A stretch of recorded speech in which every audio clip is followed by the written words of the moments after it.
Welcome to heCast, the official podcast of He Changed It. My name is Mike Chisholm. I am excited and happy and grateful to be the host of this broadcast. I'm happy, excited, and grateful for the conversations that I get to have as He Changed It grows and evolves and becomes a bigger force in helping men with their mental wellness and negotiate through life in general and make things better. It is really cool to be in this front row seat. I get to have these amazing conversations with amazing people. So if you've been enjoying the podcast, we would ask that you share, subscribe to it, share it out. We would love that. If you haven't downloaded the app yet, please download it.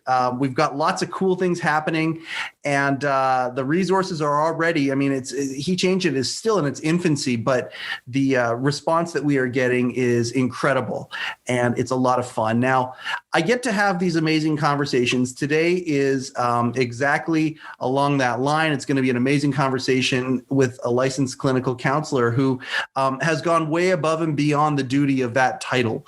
Roxie Van Aller actually is the executive director of Counselling, and she not only has helped people personally in their lives going through some of the situations, but that life throws at them as a counselor, but she has actually broadened the scope and has a lot of very cool programs that go far beyond the local reach of a local counselor. And that's what Connect is doing. And we're just really excited to have her on here to talk about some of the things that are going on in the world of mental wellness and some of the options that people might have. Roxie, my wife is a gigantic fan of yours. I know that you guys met at the 100 Heroes. You became fast friends. When she told you about what she co-founded here with He Changed It, you jumped up and down and were one of the most enthusiastic supporters of my wife as she's been doing this. So thank you for doing that, first and foremost. And thank you for being a cheerleader for that and for what he is doing. And thank you for taking time out of your very busy day to be part of heCast today. Mm-hmm. Well, thank you so much, Mike, for having me on today. And boy, ditto right back to your fantastic wife and all the amazing, fun, fantastic, bright things that she's doing. So yeah, mutual admiration society for sure. Yeah, I'm a closer in getting her, and I'm also the guy that I got something way above what I would normally be in the category of getting for a wife. My wife is an unbelievable force of nature, and I'm very grateful to have this front seat. So when you guys met, Candy was at an event, a local event where nonprofits could come and they could pitch. It was called 100 Heroes, and nonprofits could come and pitch to the people in attendance, and everybody threw a little bit of money into the hat. And at the end, the nonprofit with the most compelling case, they got the money for their cause. And that program was a program that Connect was putting out there to do with men's mental health. Can you talk a little bit about that? Yeah, the initiative that I was looking for funding for is actually still operating, and it's called Men in Change. And it's a program, a drop-in men's program that we host weekly. And the premise really is around providing an opportunity for men to have a safe place to come and land, to talk about some really tough stuff that men don't usually like to come and talk about. Things like relationships and emotions and how you learn to manage them, or how you might even learn to name them, because I don't think we do a great job in our society around helping men be in touch with what's going on the inside. So the group is co-facilitated, male, female, and it's incredibly rich. And the way that we offer it is through some funding through gaming, but also through community donations. So that was what I was there to pitch that evening. And I have to tell you, I was completely terrified. Yeah, but it was great. What a fantastic evening that was. The world of counseling is vast in where it goes from, family, relationships, jobs, male, female, age brackets, all of that stuff. Yet that night you chose to pitch a men's program.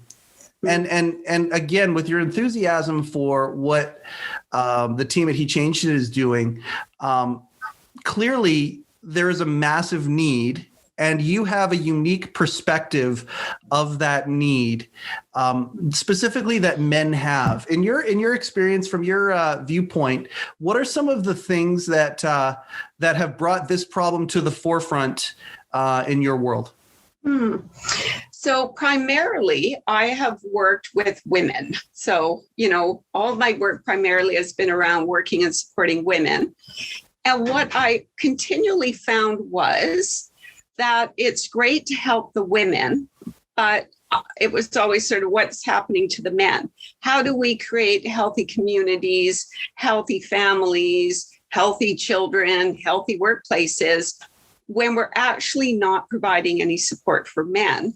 Mm-hmm. Only, in terms of if they've been identified with a mental health issue or a substance abuse issue. So where is help for men?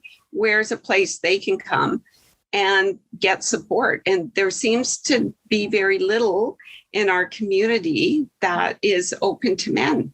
So I have 2 fantastic sons and a wonderful husband. And I'm like, love man, 3 great grandchildren who are boys. And so I'm just all about men. I love men. I think they're fantastic, and definitely want to find ways in helping them to find their own peace and their own mental wellness.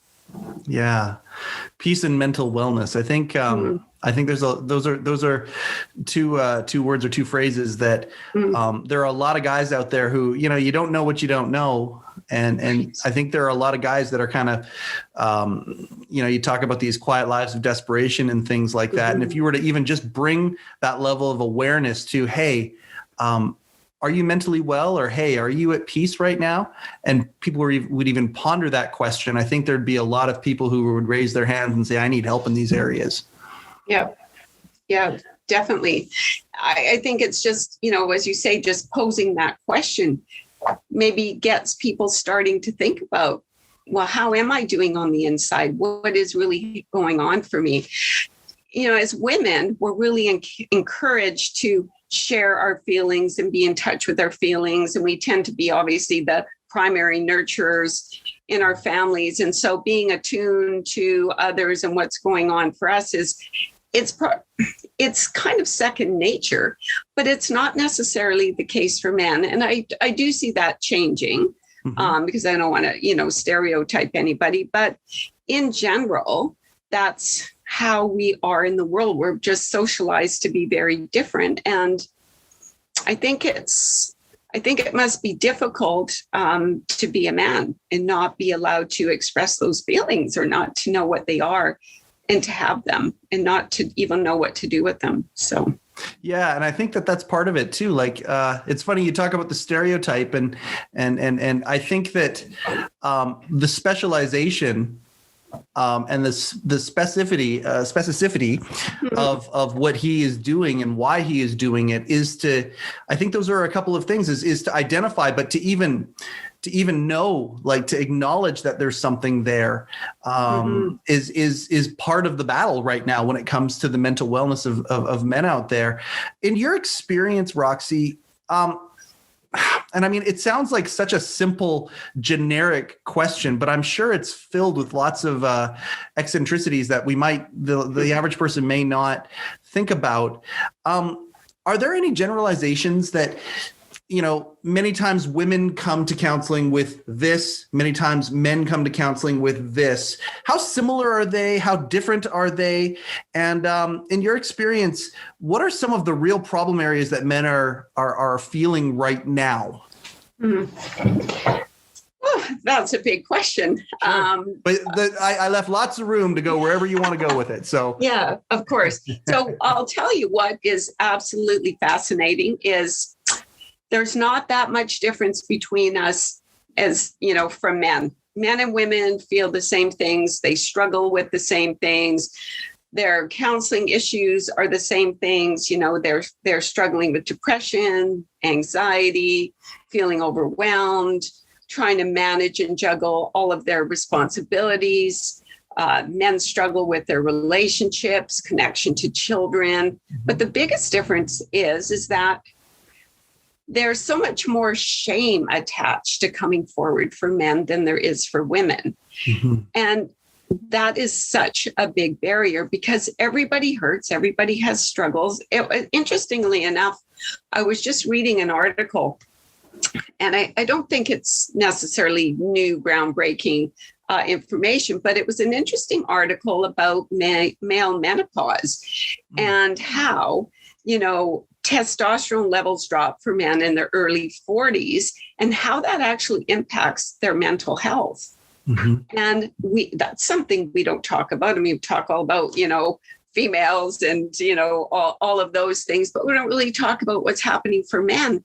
And another interesting article I saw was around the fact that new fathers can also experience postpartum depression. And that is certainly not something we talk about, right? What's it like to be a new dad and face all those pressures? So we're actually not that different. The Right. difference is in the way that we're socialized. Do you think it's cultural? Do you think it's genetic? A little bit of both? Why is it that men have so much shame associated with? Is it showing weakness? Why is that shame there? Well, I think you hit the nail on the head. It's around showing weakness. I think it's both, a bit of a genetic component because historically men went out, they had to forage for food, they had to be big and strong, and the way they approached things had to be different than what was happening for women. But I do think a lot of what happens to us is also what we learn culturally.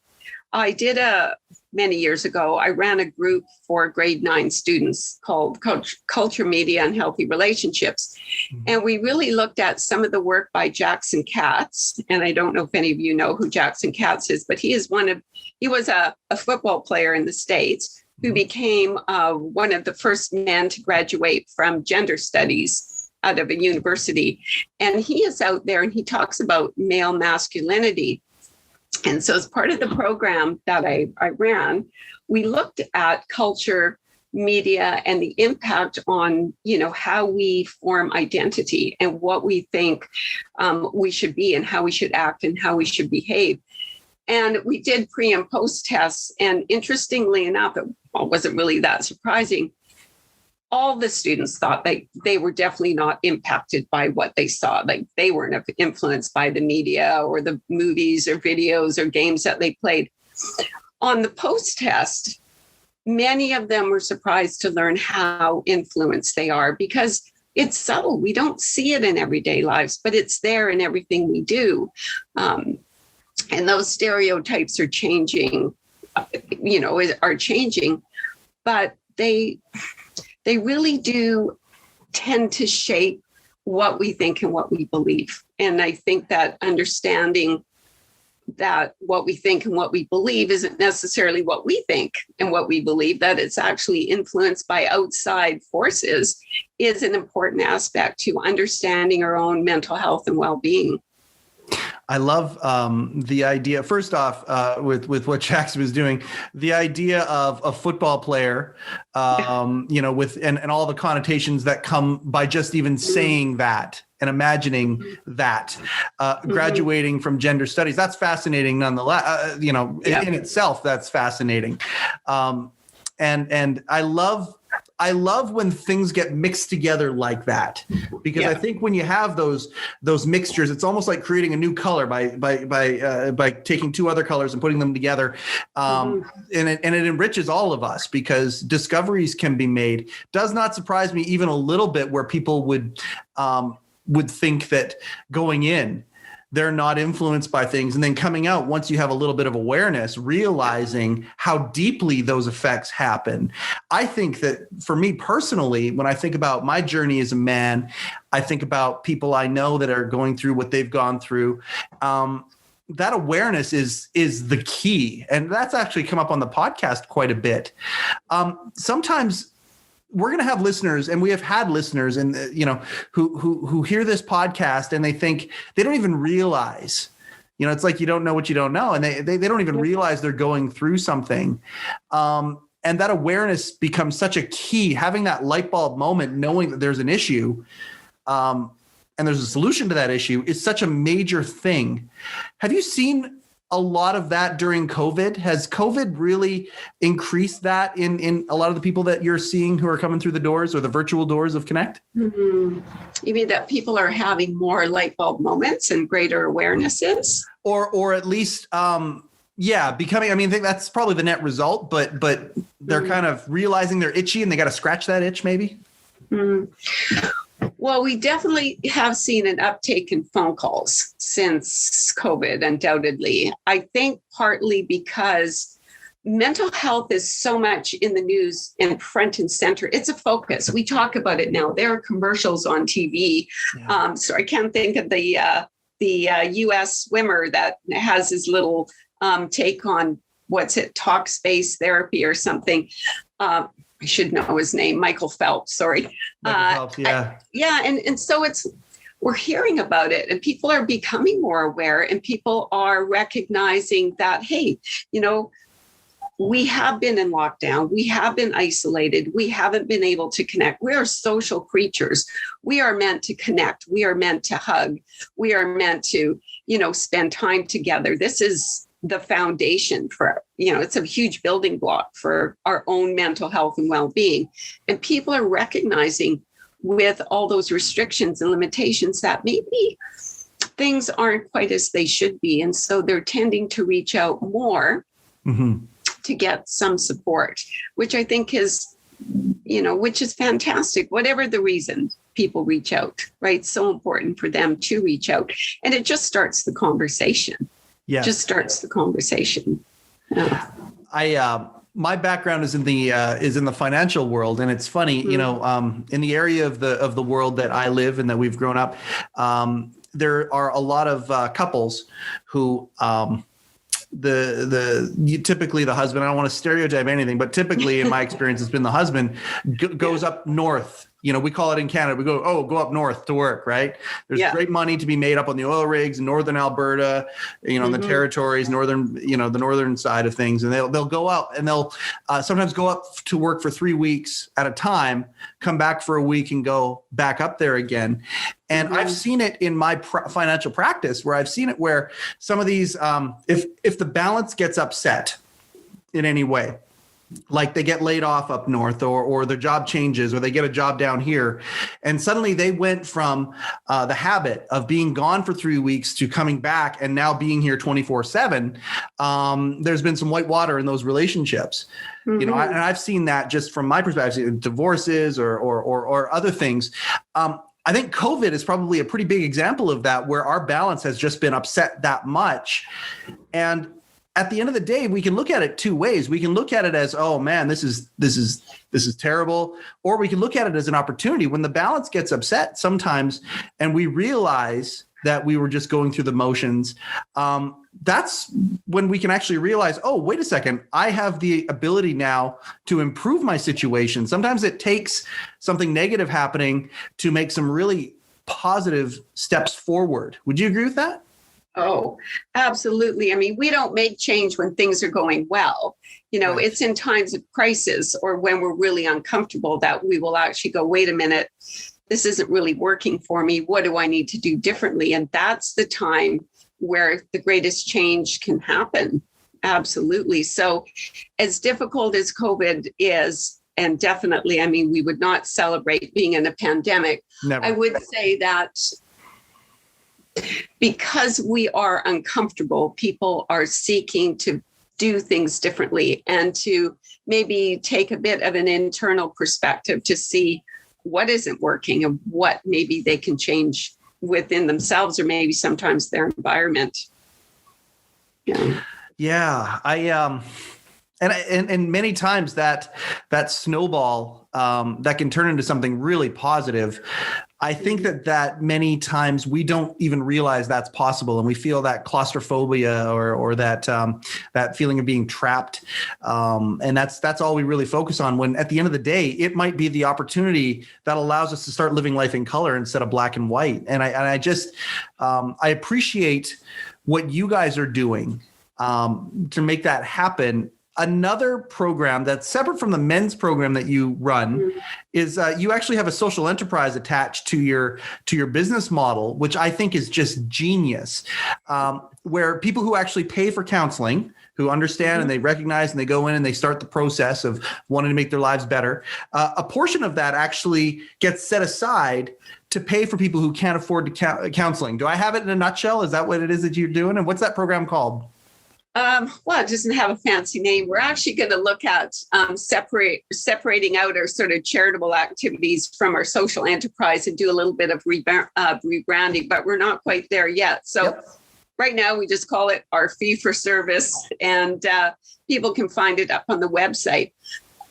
One of the things that to me is so amazing about being able to be the executive director of this organization is to lead such an incredibly diverse, talented team of therapists, people who access our services for free. And there's no income test or anything for that, right? There's just there are various pathways to accessing the counseling for free through referrals, but they get access to people who are really highly qualified, people who do EMDR, somatic experiencing, CBT, art and play therapy, things that, when you go to, usually you have to pay extra to actually be able to access those highly skilled therapists, and people get that here for free. And so this was not me. This was before my time, a few years before my time. The team had a discussion around, should we be looking at maybe trying to, sell those services to the community at large, because people out there could benefit from the talents of the therapists that work here. And there was a real desire not to be in it for like business and profit without giving back. Right. So the whole premise is the more services we sell to the community at large, the better we are able to support our services and provide more services to the community. And that's really it in a nutshell. So during COVID, oh my goodness, it's almost embarrassing to say, we were a completely analog society, which meant when you called up and you talked to one of our great office administrators, they would take our paper binder, and flip through the pages to find out when a therapist was available and what time, and book the appointment. So COVID forced us to go from this analog agency to a digital one in a matter of a few months. And especially because we wanted to be able to provide our services via telehealth. So literally, our services turned around probably within 1 week, and we were all back up and running, offering our groups.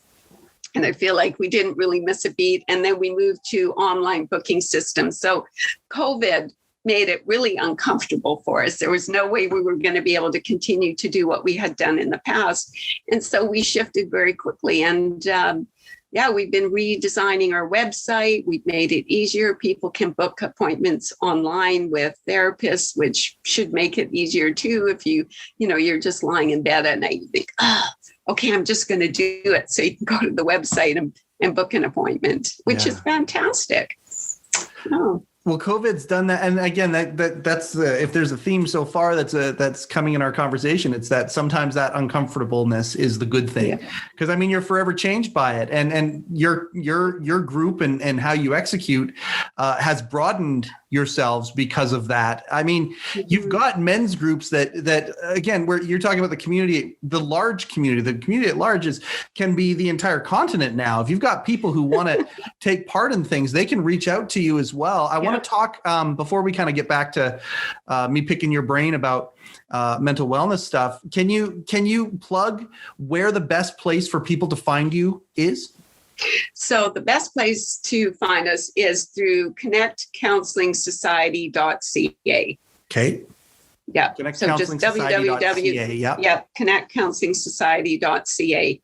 And they can, if they have questions, they can just email us, and we're happy to kind of respond. They can be a bit anonymous, which at times can feel good when you haven't kind of stepped out in this place before, just to be able to chat to somebody via email. I was going to say, we actually have 2 men's drop-in groups. One runs on Monday, one runs on Wednesday. And I believe you had Jeff on. Yeah. Oh, yeah. Jeff is our facilitator on our Wednesday night group. What a fantastic opportunity. And I know that most men come to these groups kicking and screaming because their partner said, that's it, ultimatum time. To go and do something. That's right. You got to do it or else. And they don't come as willing participants, but they stay because it feels so good to be in a room of men who get it. Right? They're all struggling. It's difficult. Everybody feels vulnerable.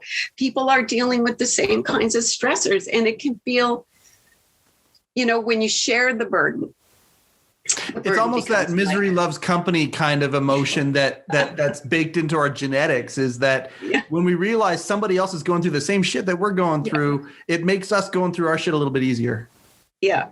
Well, and if we look at what's going on in mental health today, really, I think it's always been there. It's a sense of isolation that probably creates the most difficulty for people, right? You can deal with things when you have your tribe, but when you feel that you have no tribe and you're not connected anywhere and you're alone, to me, that's one of the biggest mental health challenges. And it's one that's really getting recognized today.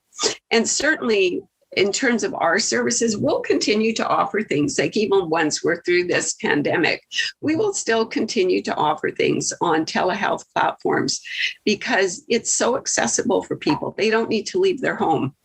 You don't need to fight traffic. You don't need to find a place to park, right? So we will definitely continue to offer both types of services. It's tremendous. I mean, the internet, you and I have both known what life was like before the internet and what the internet has done and what it has promised to do. And COVID is kind of making us take advantage of that connectivity. And I think that that's a beautiful thing. Now, just to talk about these men's drop-in groups for a second. So if there's a guy out there who is listening to this and hasn't necessarily made that move to start looking for help, but the itch is there. They kind of know the awareness is sort of starting to show up, or that ultimatum has happened. How's the best way for a man to reach out and join that group? And is there a cost to that drop-in group? And can anybody who has got an internet connection join up? And so basically what we do is we don't send our link out live just because we are concerned about creating, a sense of safety and confidentiality within groups. So if somebody is interested, they can call our office, 250-860-3181. They can email us, connectcounselling@shaw.ca, and say that they're interested in attending a group. And if they have questions, we'll answer it. And once we, get them registered, we do have a setup fee for $25 just getting initially people set up in the system. And then we are charging $30 for groups, but if people are not able to pay that, we never turn anybody away. If they can't pay, that's fine. That's not a big deal. And then we send out the link, and they have the link, and they can join up and attend as many sessions as they'd like. Usually we tend to take a break over the summer, but the last few years, the people attending group have said, do we really need to break over the summer? Like, really, this is really a great place for me. I don't want to let it go. So we offer them all year long. That's really cool. And I mean, it's, I said to you before we started the podcast, like somebody from Syracuse, New York, hears this and they feel connected to what we're talking about, no pun intended to connect counseling.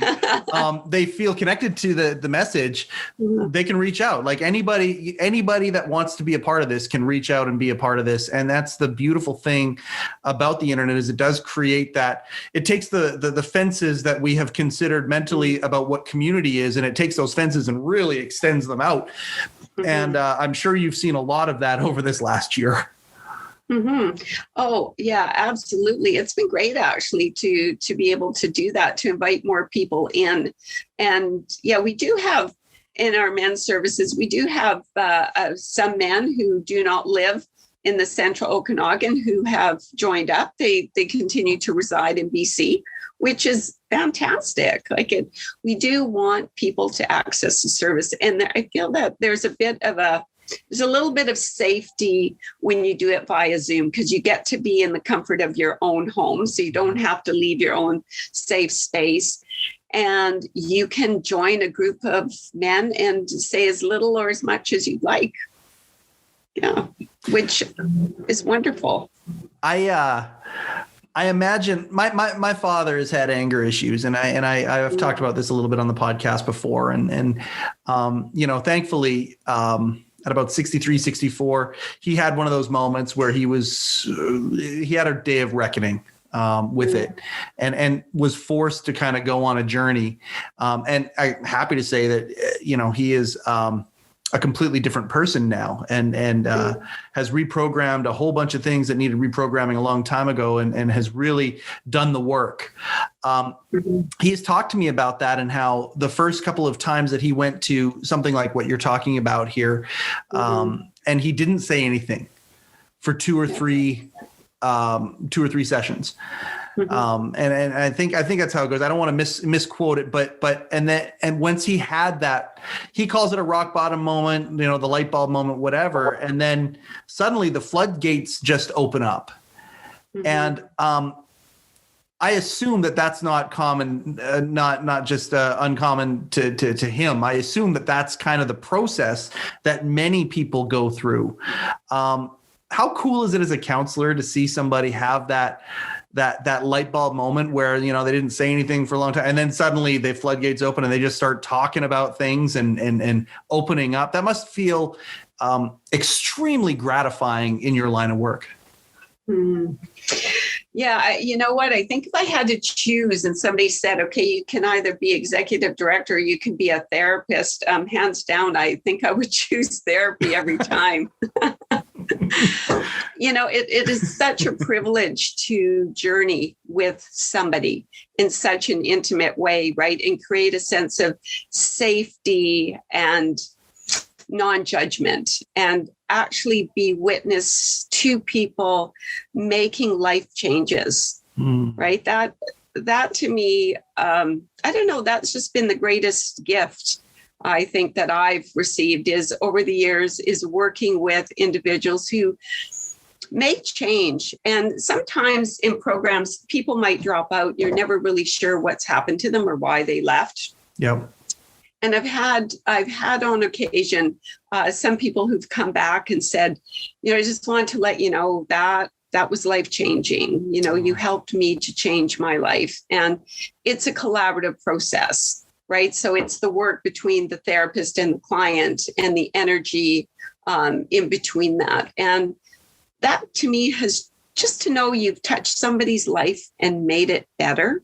Yeah. I can't think of anything better for me. It just brings me joy.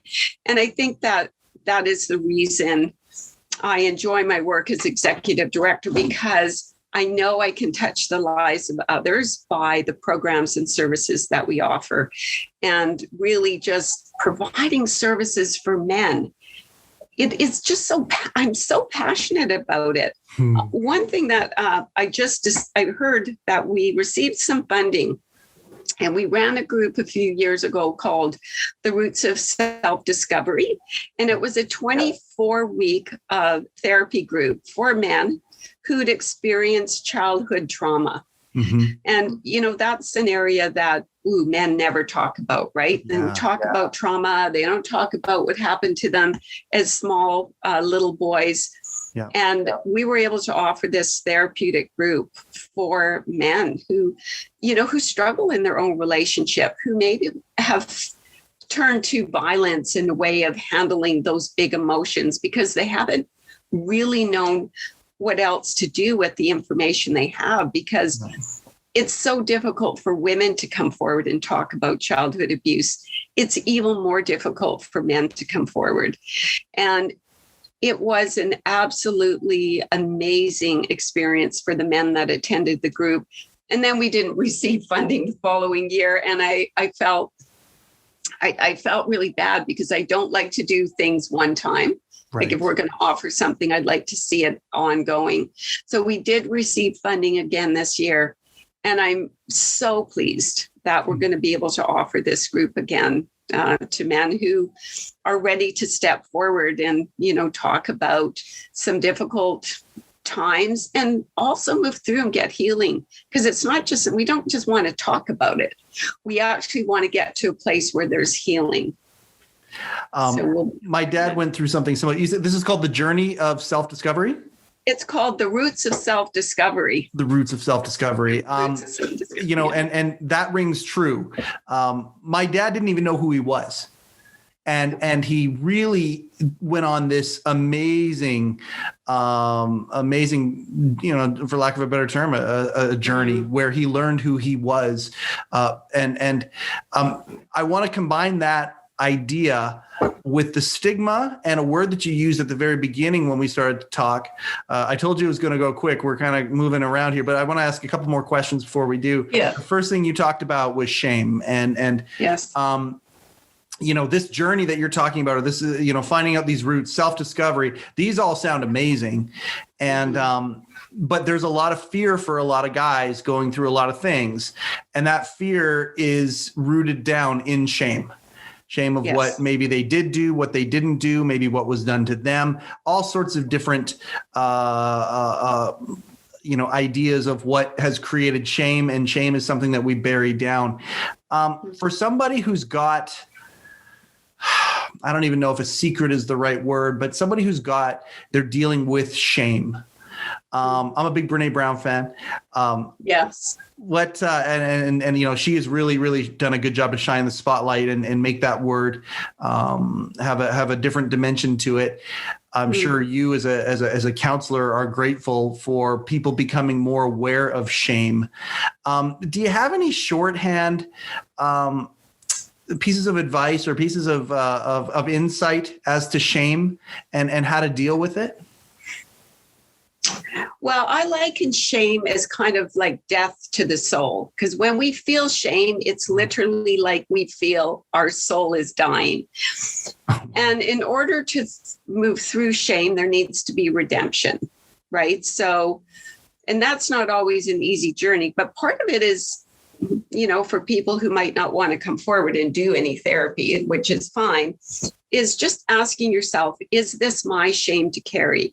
Or am I carrying somebody else's shame? Because when things are done to us, especially in those really intimate times of childhood, in ways that really touch our soul and really rape the soul, people will take on that sense of shame. And so the question is this really your shame to take on? That's a freeing question right there, because the answer many times is probably no. It's not. It's not. And you can, at that point, you can make a decision to let it go, right? Yeah, I think that when you answer that question and you come to see that, no, this is not my shame to carry, I did not do something wrong, that is one way of starting to let go of the shame. I think for some people, the moving through shame is not keeping the secret anymore, because you recognize, I didn't actually do anything wrong. So why am I harboring this secret? It's not mine, right? It's not my shame to carry. And I think the aspect of redemption. So how do we get redeemed on the other side of that? And that usually takes place in therapy, but it can take place through supportive friends who, help you to sit with the uncomfortableness and help you to see that it wasn't yours. And then let there be self-forgiveness for whatever, you might have carried or done or said when you were in those moments. Because it's funny, if somebody feels shame in the room, everybody feels shame in the room. It's just the weirdest thing, right? Have you ever been in a room or seen a child and they're getting scolded by a parent or something, and you feel bad? It's like, ooh, and you can just feel the shame bubbling up, right? Absolutely. And it's like watching a car accident in slow motion. You just feel it is. Yeah. It is. And we it's there. You want to run in and say, oh my gosh, it's okay. You didn't mean to do that. We're just humans. We make mistakes. We can get shamed for all kinds of reasons. Usually, when we're little kids, we're told, that we're bad. But when we're told we're bad and there's no opportunity for redemption, we really start carrying and holding that shame. And that really starts to create the foundation of our own sense of self-worth. Yeah, the dominoes start falling at that point, right? Yeah. So much shame, like people carry so much shame that it's just not theirs to carry. And I think when I've sat with people in therapy and it's really sort of sunk in that, wow, yeah, like this is not my shame to carry. I did not do anything wrong. There's freedom in that, right? There's freedom and healing in that. Yeah. And there's freedom is one of my favorite words. It's and especially when we're using it in this connotation, the idea of people who are trapped right now.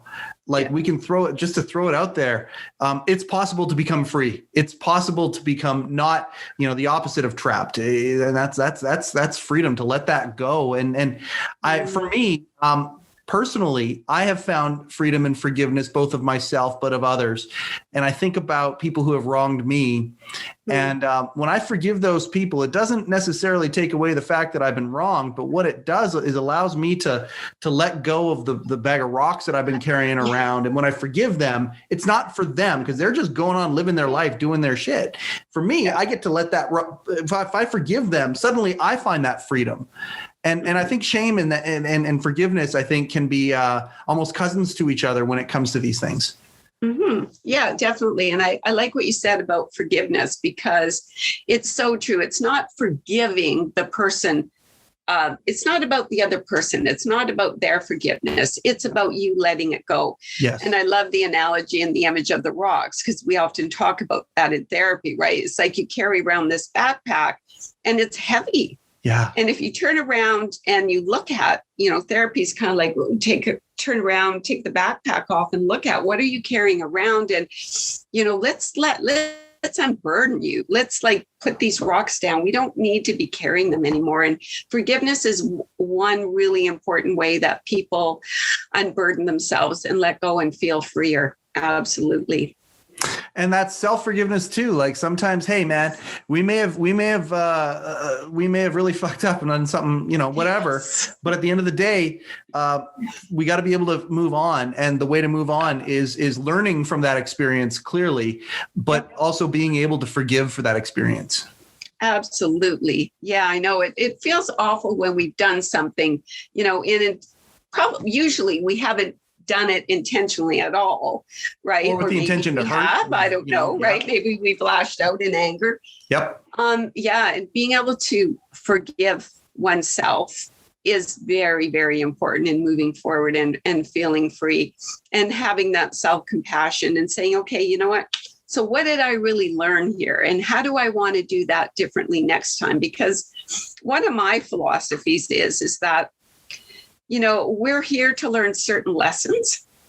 And I think at first those lessons present themselves as little pebbles that are thrown at us. And we're like, ouch, and if we don't get it, then we get a bigger boulder. And if we don't get it again, the mountain comes down on us. And we get hit by an asteroid from space. That's right. That's right. So we have opportunities to go, okay, what do I need to learn here?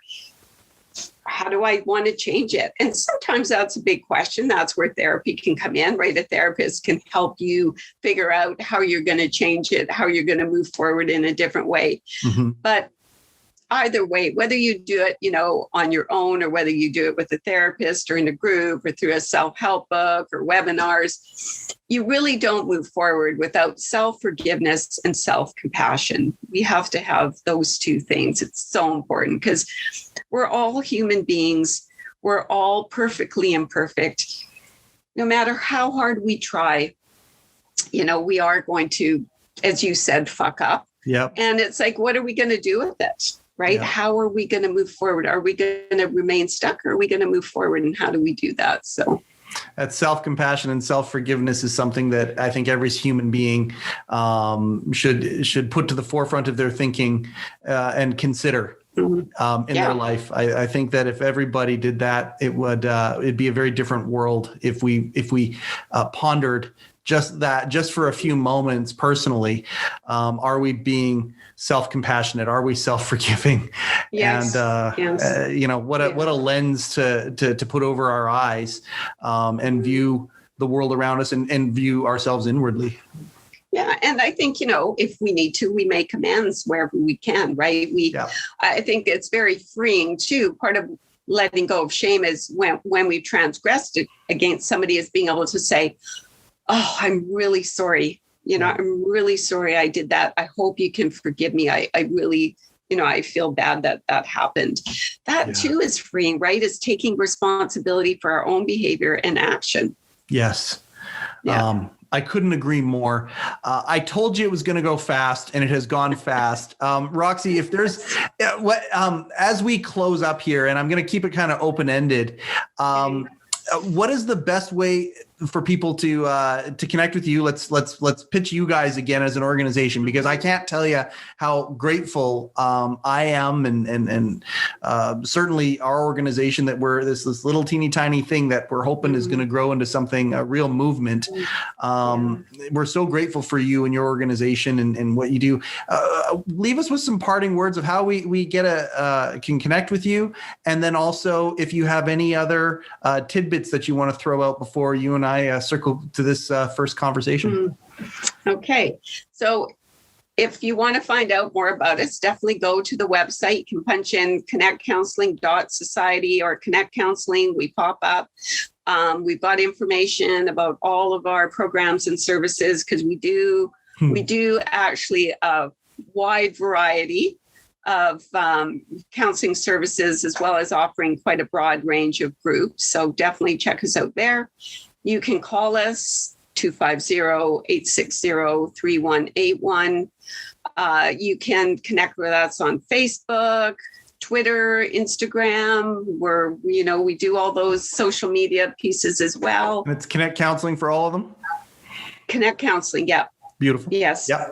And I just wanted to say how appreciative I am of what you guys are doing with He Changed It. I was talking this morning in my team meeting about the app, and, my counselors, looking at it and letting people know about it and getting the word out, because it is so rich with resources.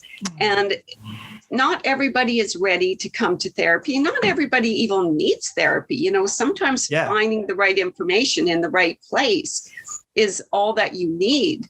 So I just think this was amazing. And I can remember when Candace was telling me about this a number of years ago, and I was so excited, and I felt so honored that she thought that I might have something to add to it. So I'm so grateful for what you're doing as well. Oh, well, those words, I got goosebumps all over, of goosebumps of gratitude. Thank you for saying that. I know that she feels reciprocal, and we certainly feel reciprocal, that you get it, you understand what it is that needs to happen. And the analogy, just to go back to I've heard Candy and her team of people talk about the analogy of sometimes, you got an injury, right? And it's the physical versus the emotional here, but it's real easy to think about the physical. Sometimes you got an injury, sometimes you break your leg, you need to go to a doctor, and the doctor's got to cast you up, and then maybe, or maybe you might have a tear and you need to go to rehab. And I think on the mental side, there are those things too. And then there are some times where you can just, you can avoid those injuries by jogging 3 times a week, or by doing yoga, or by doing all these things. And I think that's where, this is the analogy I've heard Candy and the team talking about, is how, what if there was on the mental side of things, jogging 3 times a week, yoga classes, whatever. And I think that's where He Changed It sits. But many times there are people who have that, they got to go that next step. They got to go to counseling. They got to go to therapy. They got to go to some of these things to get that leg set the mental leg set, and so I think that's where this beautiful harmony of how we can all be a part of that. And really it's in its infancy when you compare that to the medical side of things, the physical body side of things. And it's exciting to be part of that. Thank you for recognizing that. And thank you so much for your kind words. Oh my God, Candy's going to cry when she hears you say that. Oh, I can't wait till we can actually get together in person. Yes. I can't wait for the future and all the things that are happening. I'm grateful to be part of a small part. Again, my wife's running the thing. This is her thing. I get to just be part of the podcast and host that. And it's a tremendous honor. It's what I feel is a life work. And when I look at what you're building with your organization or what she's building with her organization, I'm really grateful. There are big thinkers, people who want to do things. You love being a therapist. You love those light bulb moments, but you also have a higher calling, and you're not just that. You are doing the thing that you wouldn't rather do. You're an executive director. You're wading through all of the crap that can come with that sometimes. So thank you for doing everything that you do, Roxie. Oh, thank you. And thank you so much for having me on today. It was just, it was such a privilege to get to come on this podcast and just, share a little bit about my passion around men and supporting men and just mental health in general for all of us. So thank you. As a man, I'll say this: we need all the help we can get, and we're grateful for people like you out there. Thank you so much. There it is again. They go by so damn quick. Another episode of heCast is in the can, as they like to say. Thank you so much for everybody who has supported us up to this point. Please subscribe if you haven't, share if you haven't, and if you haven't downloaded the app, check it out. More stuff is being added all the time. Lots of very cool things happening. And right now, we're still in our infancy. I've seen the roadmap of some of the things that are coming and the aspirations of what this app will do and the movement will create are astounding. And it's great to be a part of it. We're grateful to have you being a part of it. For heCast, the official podcast of He Changed It, my name is Mike Chisholm. Go change something.